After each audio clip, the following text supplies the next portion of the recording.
Hey everybody, this is Modern Refugee, and if you ask me what is the one tool that everyone should have and that everyone should carry, my answer, hands down, would be a pocket knife.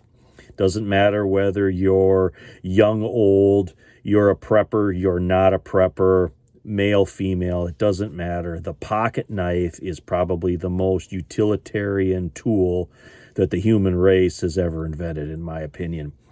And it didn't matter whether you were a man or a woman, the old timers always carried some kind of pocket knife.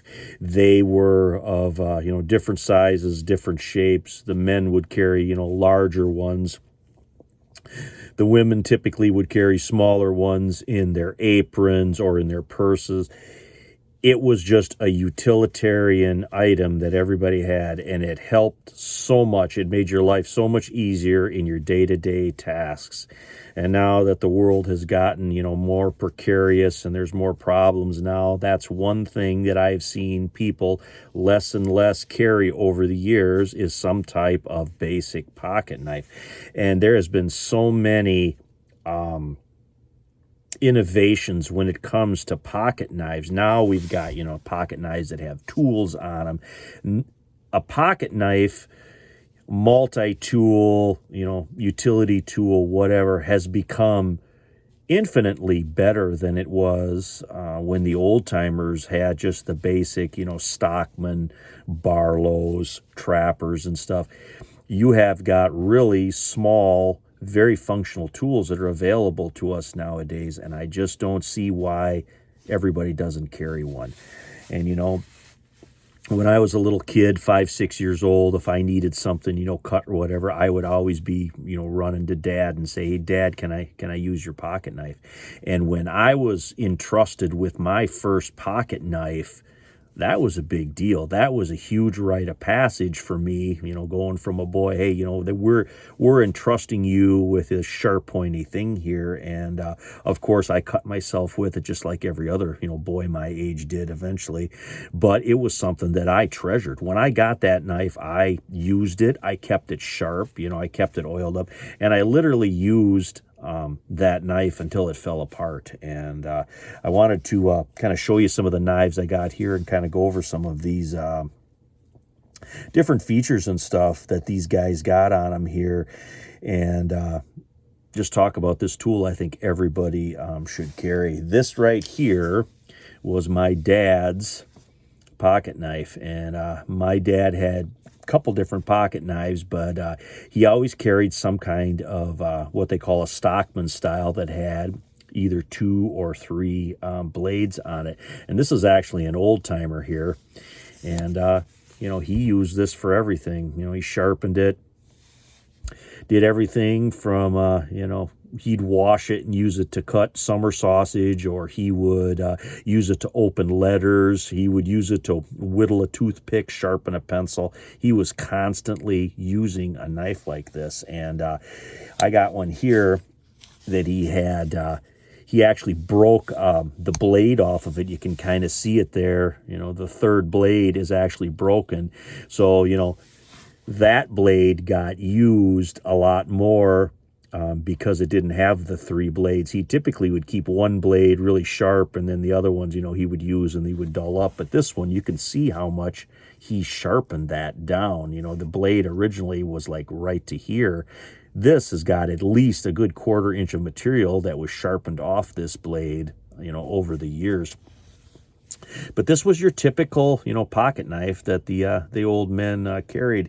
And one of my first knives that I used till it basically fell apart on me was a Swiss Army knife, and it was an old school LL Bean Swiss Army knife. And this is about the closest that I can find in a modern iteration of that. Mine was actually a Wagner. It was spelled Enger, and that was one of the original Swiss Army knife manufacturers. Now they're called, the company that owns it and runs it is called Victorinox, but it had a large blade, just like this here, that again, I kept as sharp as I possibly could, but it had tools on it that were just so useful. And the screwdrivers were the ones that I used most as a kid. The Phillips on the bottom, and then the flathead screwdriver that was actually attached to the bottle opener.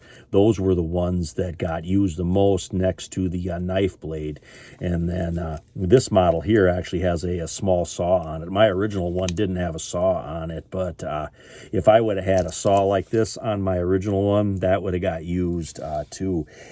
And then a lot of the older people would carry some type of knife that was more like a fingernail file, something they could clip fingernails with. They could still have a small blade to like open letters and that kind of stuff. And you got out on the farm, the older farmers, they would carry larger knives. They would carry stuff like Stockmans that look like this. And again, this one here, you can see how much material has been taken off this blade. This guy has been sharpened, a lot. But if you know what you're doing, you could dress a chicken out with this. You could even dress a deer out with this if it's sharp enough and you have enough skill.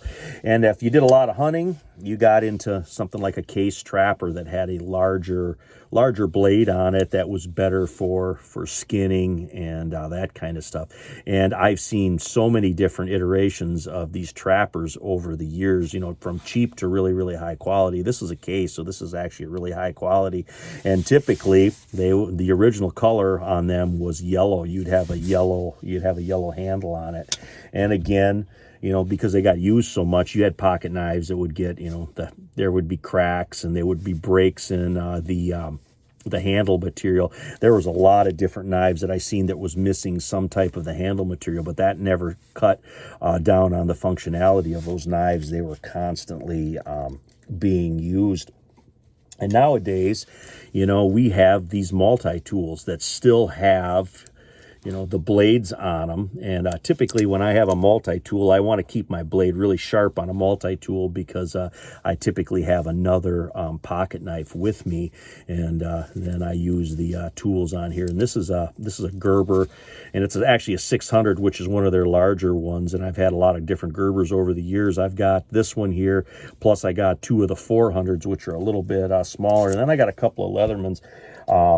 This was the first Leatherman that I ever got, and this actually rides in a couple of different chest rigs that I got. It's called a freestyle, and again, it doesn't have a bunch of different tools on it, but it still has that pliers on it, and it still has a knife. And typically a lot of the multi-tools, they will have some type of serrated edge, and I know a lot of people don't like serrated edges, but I actually like serrated edges for the simple reason is I can cut rope and banding, plastic banding with them, which is something that I do quite a bit.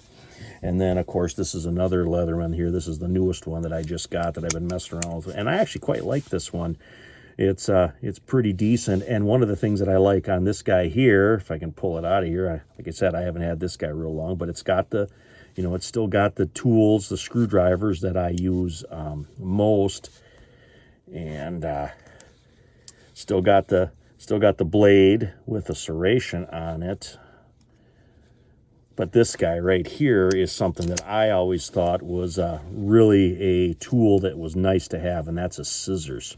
And that's one thing on Swiss Army knives and stuff now. I always like having the scissors because, especially if you're out hiking or something, you're doing overnights, whatever, if you rip a nail or if you got a hang nail, you got something that's bothering you.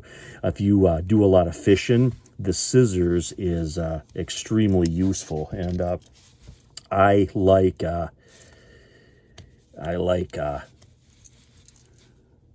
like small scissors on different multi-tools and whatnot. And then, the step up as I got older, after I had my Swiss Army knife and stuff, you get into lock blades, and then this was my first lock blade that I had. This is actually a charade, and I always had a thing for the charade scrimshaws. It actually wasn't real scrimshaw; it was just plastic, but it was made to look like scrimshaw.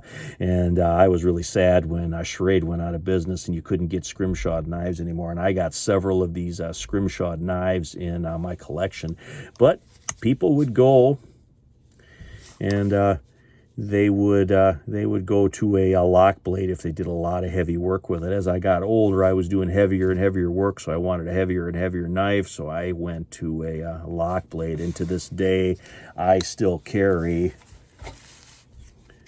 some type of lock blade with me. This is my one of my everyday carry knives here. Again, it's a really premium steel, and this guy here, I take good care of it because I use it constantly.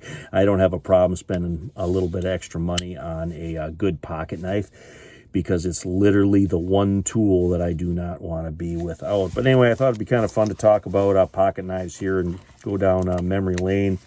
Talk about the importance of it. Like I said, it didn't matter whether you were man, woman, young, old. The pocket knife was literally the utilitarian tool that everybody have, and I think everybody to this day and age should still carry a pocket knife for one reason or another. You can always find a use for it, but it's that one tool I wish everybody had. It would make everybody's life much easier to have one. But anyway, this is Modern Refugee. Appreciate all my subscribers. I hope you guys enjoyed going down memory lane here with me a little bit, talking about pocket knives and showing some of the the family heirlooms that I got here. But anyway, appreciate you guys. You guys take care.